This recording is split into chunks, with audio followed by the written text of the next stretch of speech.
Good evening दोस्तों, आप सभी का स्वागत है जीके जोन में। तो गाइस, कितने लोग हैं जिन्होंने सीडीपीओ का फॉर्म भरा है, थोड़ा कमेंट में मुझे बताइएगा।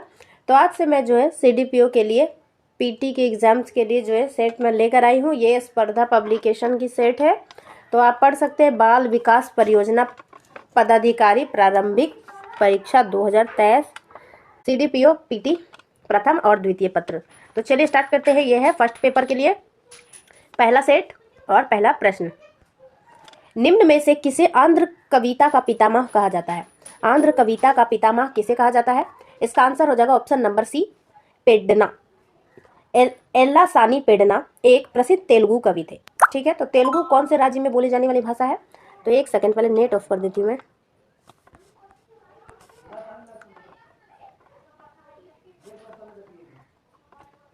तो पहला प्रश्न है, निम्नलिखित में से किसे आंध्र कविता का पितामह कहा जाता है?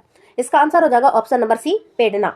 एल्ला सानी पेड्डना एक प्रसिद्ध तेलुगु कवि थे जो राजा कृष्णदेव राय के दरबार में 8 विभूतियों में से एक थे। तो राजा कृष्णदेव राय थे, उनकी 8 जो विभूतियां थी उनमें से एक कौन थे?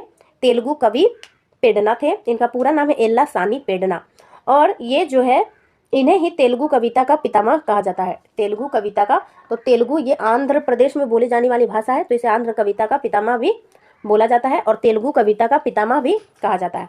नेक्स्ट है, किसे भारत का सिराज कहा जाता है? भारत का सिराज कहते हैं जौनपुर को। सरकी शासक के अधीन हुई सांस्कृतिक उन्नति के कारण जौनपुर को भारत का सिराज कहा जाता है। तीसरा है, सूफी संतों के पत्रों के सामूहिक संकलन को क्या कहा जाता है? इसका आंसर हो जाएगा मकतूबात। और तौहीन ए वजूदी क्या है? तो तौहीन ए वजूदी अरब दार्शनिक इब्न उल अरबी के अद्वैतवादी अर्थात जीव एकत्व का सिद्धांत है।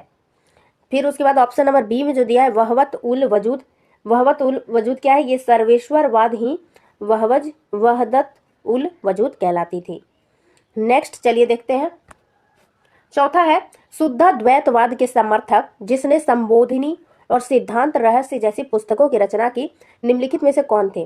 तो इसका जो है मैंने ट्रिक आपको बताया था। क्या बताया था मैंने आपको? लव हमेशा शुद्ध होता है। तो लव कहाँ से? वल्लभ में से मैंने कहा था आपको, वल्लभ और शुद्ध, तो यानी कि वल्लभाचार्य हो जाएगा। और ये भी याद रखिए कि इनकी पुस्तक द्वारा लिखी पुस्तक है सुबोधिनी और सिद्धांत रहस्य।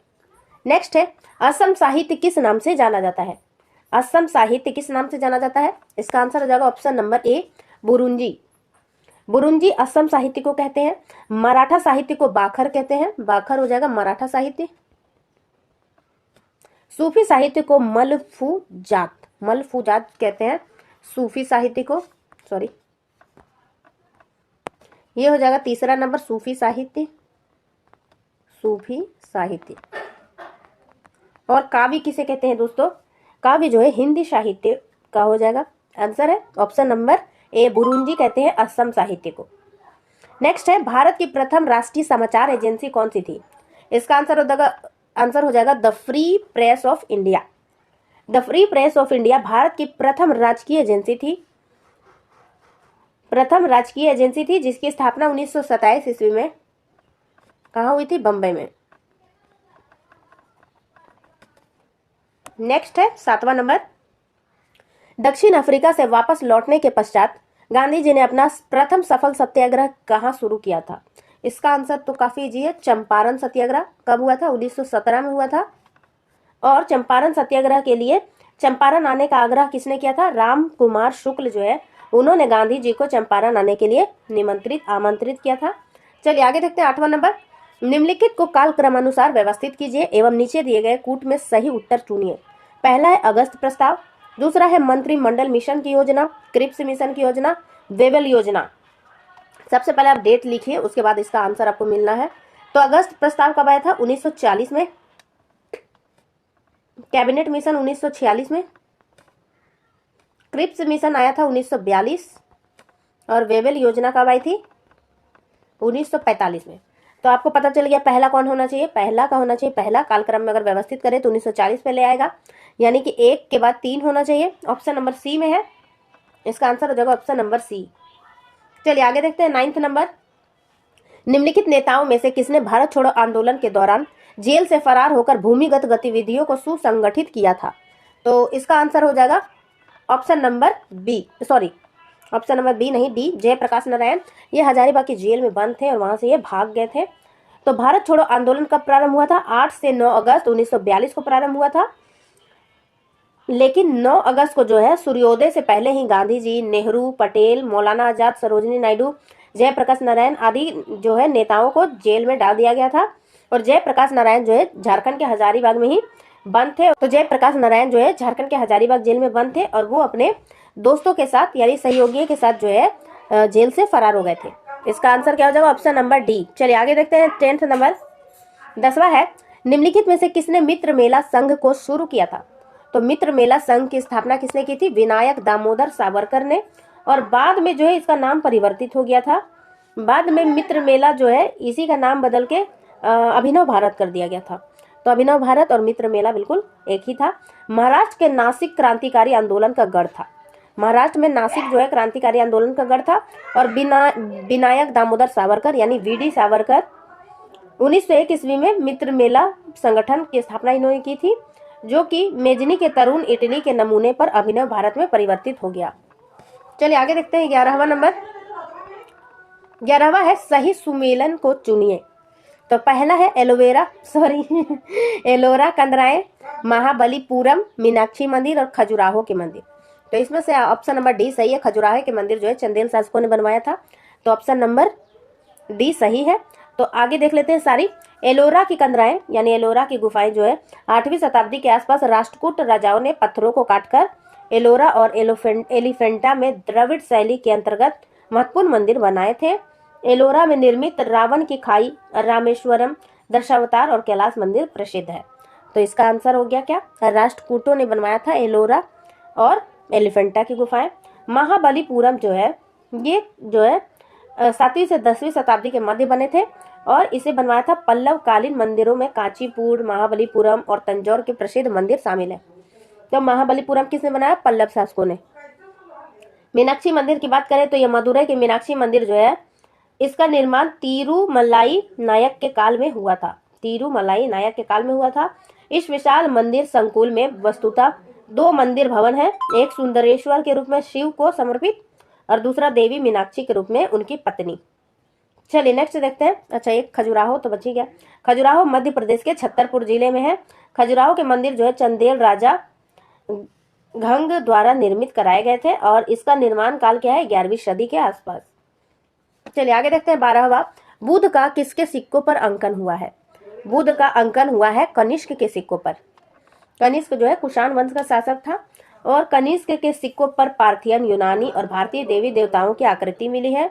सिक्कों पर महात्मा बुद्ध और भारतीय देवी देवताओं की आकृतियां यूनानी शैली में उकेरी गई है। नेक्स्ट है 13वां। ऋग्वेद में निम्नलिखित किन नदियों का उल्लेख अफगानिस्तान के साथ आर्यों के संबंध का सूचक है? तो इसका आंसर हो जाएगा ऑप्शन नंबर सी, कुभा और कुब्र। ऋग्वेद की नदी सूक्त यानी 10वें मंडल में 25 नदियों का वर्णन मिलता है। तो 25 नदियों का वर्णन मिलता है, जिसमें से कुब्र और कुभा का मतलब हो जाएगा काबुल, काबुल, और कुब्र का हो जाएगा कुर्रम। गोमल किसे कहते हैं? गोमती को कहते हैं गोमल। और सुवस्तु यानी श्वास। चलिए आगे बढ़ते हैं। 14 देखते हैं। हड़प्पा सभ्यता किस युग से संबंधित है?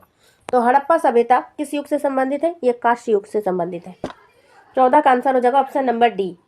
नेक्स्ट है, यापनीय किसका एक साम्राज्य था? यापनीय किसका साम्राज्य था? जैन धर्म का। 148 ईस्वी में एक श्वेतांबर मुनि श्री कलश द्वारा याप्तीय संप्रदाय की स्थापना की गई थी। तो कौन थे? श्री कलश द्वारा स्थापित। तो यहां लिख देती हूँ मैं, कलश। श्री कलश द्वारा स्थापित हुआ था। यह संप्रदाय जैन धर्म से जुड़ा था। तो इसका आंसर क्या हो जाएगा? जैन धर्म। नेक्स्ट है, मुगल सम्राट औरंगजेब कौन सा वाद्य यंत्र बजाता था? तो ये जो है वीणा बजाता था।